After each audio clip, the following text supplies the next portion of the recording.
Well, hello and welcome to the latest episode of Your Manchester. Yeah, we've got a good one today. Oh, we always have. But this is getting us in the mood for Christmas because we've got some great guests. Yeah, we've got some great guests. It's like Christmas presents for you.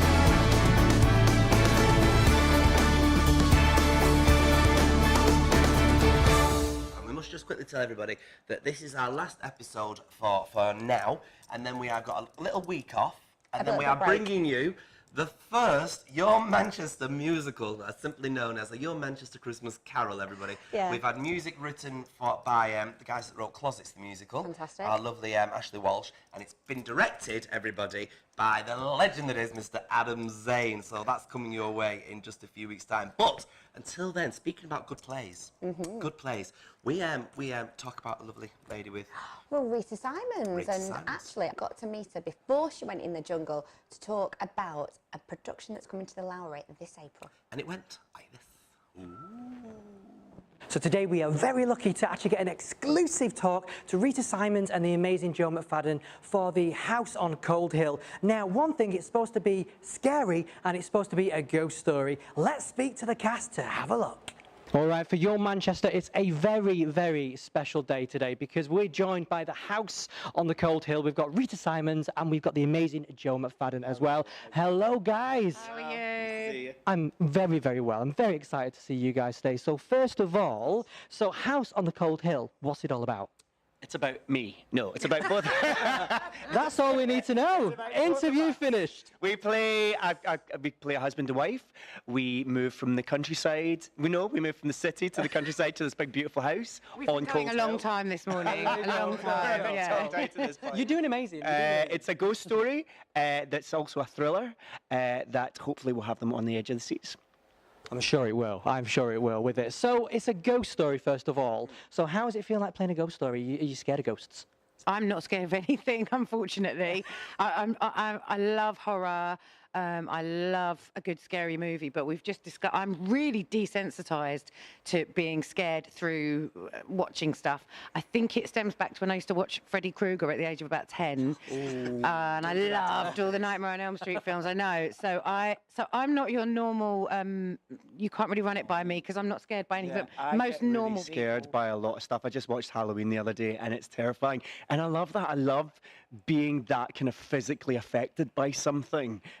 Actually kind of watching something through your hands, and it's great seeing an audience doing that. I've done ghost stories before where you terrify them basically, and that's absolutely what we're aiming to do. Well, that's a good thing to do, isn't it? Is really just think, right, I'm going to terrify some people tonight. That's what it's all about. Well, look, if we were doing a musical, we'd want to make sure that the audience were clapping along and singing and dancing. This is a horror. It's not. A thriller. It's a ghost thriller. It's not a horror. Naughty. I don't know why we're not allowed to say that, but we're not allowed to say that. Paranormal thriller, and so our job would be to scare people, to create atmosphere, to have an effect on them, for them to get involved with it. And as an actor, that's what you want. You don't want them to be indifferent. You don't want them to be like, nah, whatever. No, of course. As an actor, we want reaction. Yeah. You want to cause an effect. Something like that. It's all about reaction. That's what it's about. So your characters that you're playing, so can we have a bit of a sneak peek of what your characters are like, or? This character for me is the most straight-laced character I've ever played. So for me, it's quite a challenge because I'm either playing comedy or really gritty. Caro, she's a solicitor, she's a wife, she's a mother. We're even trying to find out where to place the accent at the moment because she's just neutral. She's very sensible. So for me, that's quite genuine. It's quite a challenge because I always play one extreme to the other. Yep. And in the House on Cold Hill, I'm playing the house, so that's a bit of a challenge. I play a guy called Ollie. He works in advertising. He's sort of a bit full of himself. He's made quite a bit of money.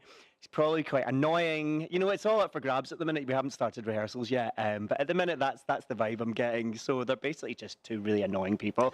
So when all this awful stuff starts happening to us, you're going to be thinking, great, they're getting what they deserve. We're going to say, yes, we want this to happen. Yeah. I might make her talk like that just to annoy everyone a bit more through my nose. I might have a list. It's going to be one of the best shows. It really, really is. Ollie, darling, Ollie, we've got to go. I might have a real broad northern Irish accent, but not so well.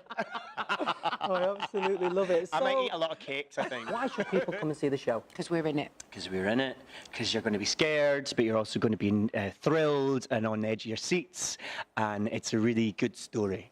And if you like a Peter James novel, which a lot of people do, he's a very popular writer. Then you're going to love popular. this. Yeah. I mean, he's done a few stage adaptations, and they've all been sellouts. Huge hits. Last ones were the ones that I know: Laura Whitmore, Shane Ritchie, Jessie Wallace. So Don Steele did one, my pal. So yeah, they've all been hits, and hopefully we won't break that tradition. This is going to be a hit.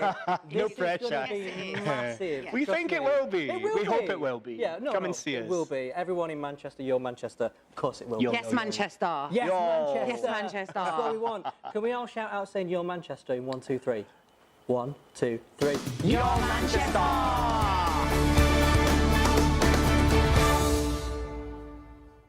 Well, now, ladies and gentlemen, we are joined by two revolutionary guests that are doing something very, very special within our lovely, lovely city known as Manchester. Yes, and with our Mayor, Andy Burnham, talking so much about homelessness and trying to bring a solution to the city.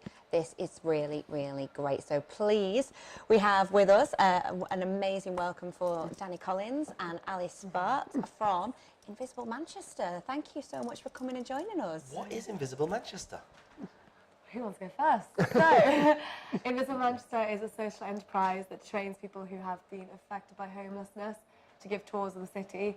So the purpose is twofold. To firstly, break down any stigmas, stereotypes, barriers that may exist with people having apprehensions about homeless people and how to talk to homeless people and all that sort of thing, but also empowering people who have had their voice made invisible and literally had their confidence slumped on the floor. It's about giving people a platform to actually talk and tell their story and help people see the city through a different set of eyes.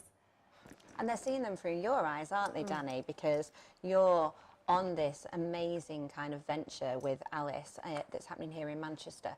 How did you get involved? I also work with another agency, the Boot Centre, which is a drop-in centre for homeless people in Manchester.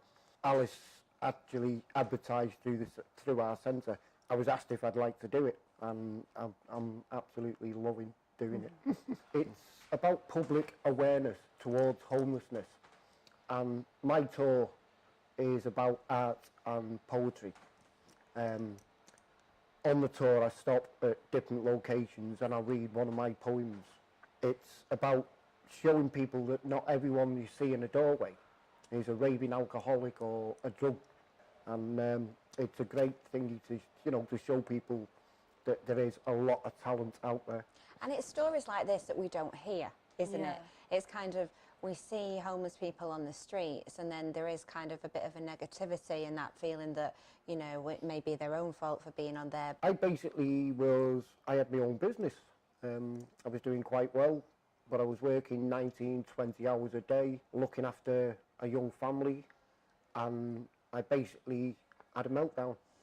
And I was found on a motorway at 4 o'clock in the morning with a pair of slippers on, walking down the wrong way from Liverpool to, I ended up just outside Birmingham. They put me in hospital for 6 weeks till I couldn't even remember who I was. 6 weeks later, he went, right, you're okay now, you can go. And I walked out the hospital and I thought, where am I going to go? And 4.5 years later, I ended up in Manchester. I found the Boot Centre, and through the arts and crafts there, I just rebuilt my confidence up. So you talk about doing a poem while you're on the walk. Do we get a little sample of that today, baby? Yeah, if you want a sample, Yes, we please. could Of do course, that. yes. These are all written by me, so it's called Don't Look Down on Me. Please don't look down on me, but if you do, what do you see? Someone who's down on his luck and has no way to get back up. Crying out in the night All my fears I'm trying to hide, but you don't know me. I may once been a soldier and held my head up high, or maybe someone's father, 'cause we're all someone's sons. But homelessness can happen to anyone, young or old, rich or poor, woman or a man. You can always end up where I am. So when you see someone like me, just think of how your life could be. And remember us who've been on the streets, 'cause it could be you or someone you knew. That is incredibly powerful. And when you hear that, it must make you think, you know, this is something brilliant that I'm doing. And what are your plans for that? Because I know that you've got Danny as one of the tour guides, but you must want to roll this out so more people in Manchester can get off the streets. Yeah, exactly. Well, we're looking for more tour guides.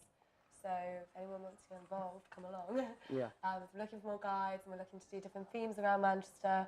So in Edinburgh, we have a tour about crime and punishment, another one about powerful women. So we want to do the same thing in Manchester. We want to have different themes. We actually had one guy really interested in doing one about drag history within Manchester and all about Canal Street. But we've lost contact with them, unfortunately. But currently, if they want to go on this particular tour, how do they go about finding out and how do they partake in going on the tour?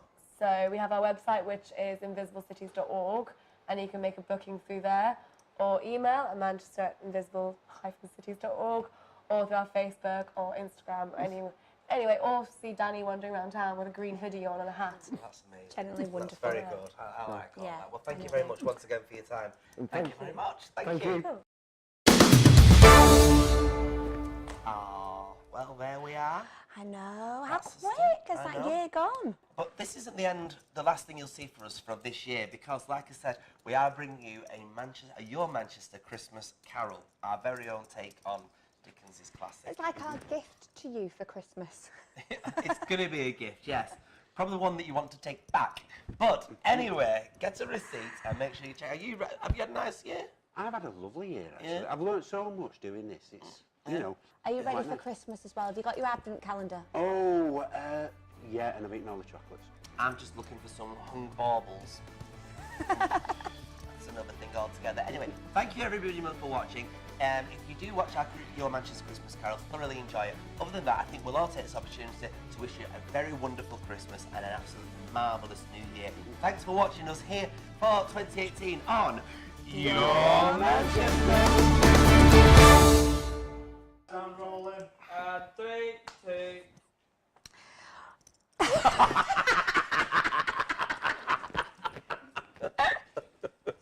Right, we're rolling. We're still rolling. Keep it rolling. Keep it. Oh no. Oh. I didn't know whether it was me or you. Got me in my gut now. That's going to last for a while. Stop your cameras. Stop your cameras. Oh.